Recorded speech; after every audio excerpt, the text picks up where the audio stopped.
ఓం గం గణాధిపతయే నమః. హాయ్ అండి, అందరికీ నమస్కారం.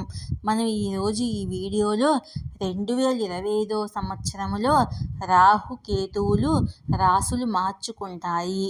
ఈ రెండు రాసుల వారికి వచ్చే ఏడాది స్వర్ణయుగంగా ఉంటుంది. మీ కలలన్నీ నెరవేరుతాయి. ఈ వీడియో కనుక మీకు నచ్చినట్లయితే లైక్ చేయండి, షేర్ చేయండి, సబ్స్క్రైబ్ చేసుకోండి. ఈ వీడియో లాస్ట్ వరకు స్కిప్ చేయకుండా చూడండి. ఇలా చేయడం వల్ల ఈ వీడియో మరికొంతమందికి రీచ్ అవుతుంది. ప్లీజ్ సబ్స్క్రైబ్ మీ, సపోర్ట్ మీ. రాహువు కేతువులు 2025 సంవత్సరములో తమ రాసులను మార్చుకుంటాయి. దీని ప్రభావంతో రెండు రాసుల వారికి స్వర్ణయుగం రాబోతుంది. వారి కలలన్నీ నెరవేరబోతున్నాయి. జ్యోతిశాస్త్రం ప్రకారము నవగ్రహాల ప్రభావము ఒక వ్యక్తి జీవితం మీద తప్పనిసరిగా ఉంటుంది. అంతుచిక్కని గ్రహాలైన రాహువు, కేతువు పేరు వింటేనే భయపడిపోతాము. కానీ ఇవి అశుభ ఫలితాలు మాత్రమే కాదు, శుభ ఫలితాలను కూడా ఇస్తాయి. రాహుకేతువులు ఒక రాశి నుంచి మరొక రాశికి మారేందుకు 18 నెలలు పడుతుంది. 2023 అక్టోబర్ 30న రాహువు కేతువుల సంచారం జరిగింది. 2025 మే 18 వరకు ఈ రాహువు మీనరాశిలో, కేతువు కన్యా రాశిలో ఉంటాయి. అయితే 2025 మే 19 నుంచి రాహువు కుంభరాశిలోకి ప్రవేశిస్తాడు. అదే రోజు కేతువు కూడా సింహరాశిలో సంచరిస్తాడు. ఇవి రెండు ఎప్పుడూ తిరోగమన దశలోనే సంచరిస్తాయి. వచ్చే ఏడాది ఒకే రోజు రాసులను మార్చుకోవడం వల్ల రెండు రాసుల వారికి అద్భుతమైన ప్రయోజనాలను ఇస్తుంది. ఈ రెండు రాసుల వాళ్ళు రాహుకేతువుల ప్రభావంతో సంపదతో తులతూగబోతున్నారు. ఇందులో మీ రాశి ఉందేమో చూసుకోండి. కుంభరాశి. కుంభరాశిపై రాహు ప్రభావము ఎక్కువగా ఉంటుంది. ఎందుకంటే 2025 సంవత్సరములో రాహు ఈ రాశిలోకి ప్రవేశిస్తాడు. ఈ రాశికి అధిపతి శని.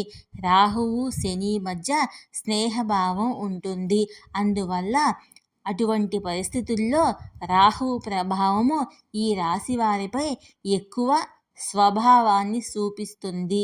రాహు సంచారంతో వీరికి శుభ ఫలితాలు కలుగుతాయి. మే 19, 2025 నుంచి రాబోయే 18 నెలలు కుంభరాశి వారికి స్వర్ణయుగంలా ఉంటుంది. ఈ సమయంలో మీ కలలన్నీ సాకారం అవుతాయి. ఇక రెండవ రాశి సింహరాశి. సింహరాశిపై కేతువు ప్రభావము ఎక్కువగా ఉంటుంది. మే 19, 2025 నుంచి కేతువు సింహరాశిలోనే సంచరిస్తాడు.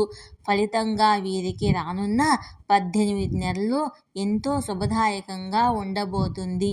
ఈ కాలంలో మీరు పనిలో విజయము, ఉద్యోగంలో పురోగతి పొందుతారు. ఈ సమయంలో ధన ప్రవాహం రెట్టింపు అవుతుంది. రాహుకేతు శుభ ప్రభావాలు పొందే మార్గాలు. రాహువు శుభ ప్రభావంతో సమాజంలో గౌరవం రెట్టింపు అవుతుంది. రాహు అనుగ్రహం పొందేందుకు శనివారం నాడు ఉపవాసం ఆచరించవచ్చు. అలాగే జాతకములో రాహువు అశుభ స్థానంలో ఉన్నవారు ఈ ఉపవాసం ఆచరిస్తే తప్పకుండా మంచి ఫలితాలు పొందుతారు. అలాగే రాహువుకు సంబంధించిన నీలం రంగు వస్త్రాలు ధరించడం మంచిది. నలుపు రంగు గొర్రెలు, ఇనుము, బంగారం, గోమేద రత్నాలు వంటి వాటిని, రాగితో చేసిన పాత్రలు, నువ్వులు నిండిన పాత్రను దానం చేయడం వల్ల అనేక దోషాల నుంచి ఉపశమనం కలుగుతుంది. అలాగే శనివారం నాడు నల్ల నువ్వులను నీలం రంగు వస్త్రంలో చుట్టి దానం చేయడం శ్రేయస్కరం. జాతకంలోకి కేతువు అనుకూలంగా ఉంటే కీర్తి, ధైర్యము, జీవితంలో శాంతి లభిస్తుంది. అదే అశుభ స్థానంలో ఉంటే అనారోగ్య సమస్యలను ఇబ్బంది పడతాయి. దాని నుంచి బయటపడేందుకు శనివారం ఉపవాసం ఉండటం మంచిది. అలాగే అశ్వగంధ చెట్టు నాటాలి. కేతువుకు పరిహారంగా రుద్రాభిషేకాన్ని కూడా చేయవచ్చు.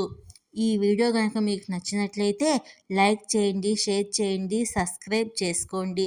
Thank you for watching.